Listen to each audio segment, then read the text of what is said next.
皆さんこんにちは、あきです。いろいろ状況が変わってきて、最近またマスクの着用が施設によっては義務化になったので、つけたままなので聞き取りづらいかと思いますが、すみません。字幕をオンにしてもらえたらと思います。今日は手足を別々に動かす時の練習方法をご紹介しようと思います。手と足を別々に動かすって結構難しいと思うんですよね。私もすごく苦労した部分で、リズムキープのトレーニングでやった内容をアレンジしながら定期的にやっています。どういうニュアンスが違いますかっていう質問をいくつかいただいたので、今日はこのリズムキープのトレーニングを解説しながら、どうやってマルチな動きをより自然に踊っていくかっていうところをご紹介しようと思います。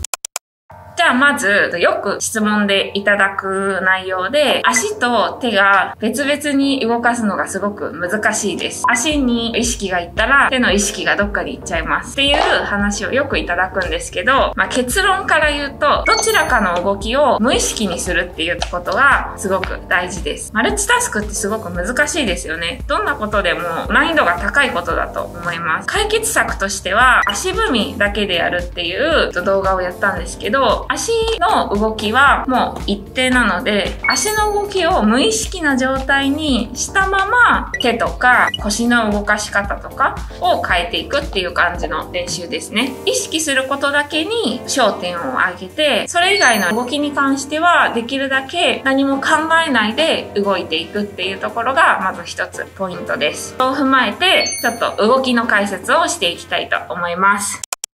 まず基本の動きはもう本当にシンプルで、ジャンプしながら足を左右に振る。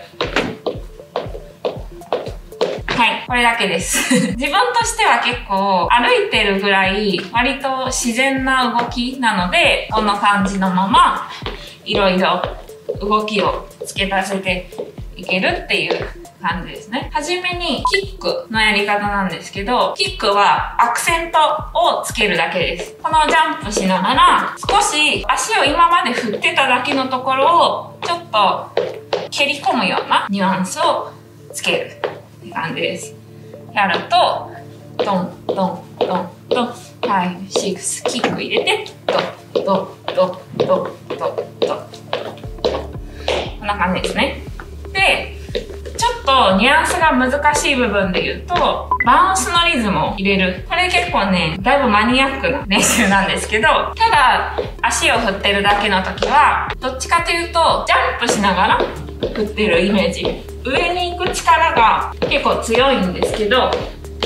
バウンスをするときは、着地した方にアクセントが来る感じで、ちょっと大げさにやると、ドン、ドン、ドン、ドン、ドン、ドン、ドン、ドンっていう感じ。大きな違いとしては、ジャンプの意識から、沈む方の意識に変わるっていうところが一つポイントです。基本の動きからすると、ドン、ドン、ドン、ドン。これに沈む方のニュアンスを入れると、ドン、ドン、ドン、ドン、ドン、ドン、ドン。ちょっとね、なかなか映像じゃ伝わらないと思うんですけど、意識してる場所が変わってきますね。上から下。ほんでから、またマニアックな場所としては、アップのアクセント。アップのアクセントは、どこのアップでもできるんですけどね。私がやってるアップアクセントは、この胸のアップを微妙に入れてます。ほんと微妙な違いなんで、映像で見るとめっちゃ分かりにくいんですけど、ここができるとね、結構、よりハウスダンス楽しくなってくるので、私はこういう地味な練習すごい好きです。基本は、ジャンプの動きですよね。で、このジャンプの動きに、胸のアイソレが入るイメージです。まず基本の動きをすると、ドン、ドン、ドン、ドン、ドン。に、アップの動きを入れますと、ドン、ドン、ドン、ドン、ドン、ドン、ドン、ドン、ドン、ドン、ドン。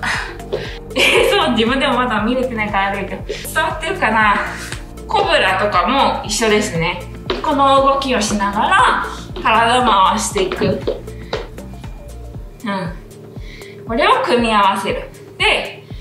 ジャンプして、ジャンプして、ジャンプして、ジャンプして、体を起こして、体を起こしてってやると、どうしてもなんか手足がバラバラな動きに見えるので、なるべく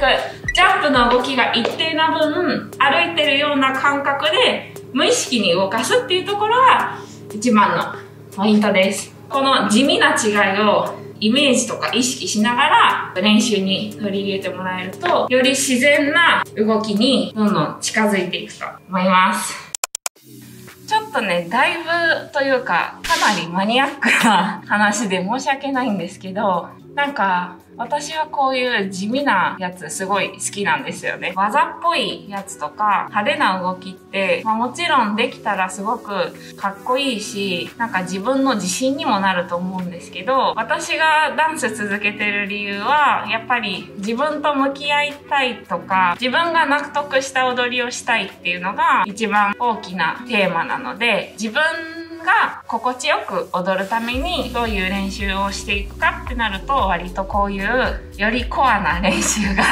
非常にやってて、もどかしく難しくできた時が心地いいっていう感じですね。2022年になりまして、去年はすごく激動の1年だったんですけど、ダンスがあったから成長できた部分もたくさんあるので、そういう感謝の気持ちを持ちながら、私も皆さんに少しでもハウスダンスが楽しんでもらえるような動画を作っていきたいと思います。それではまた別の動画でお会いしましょう。ありがとうございました。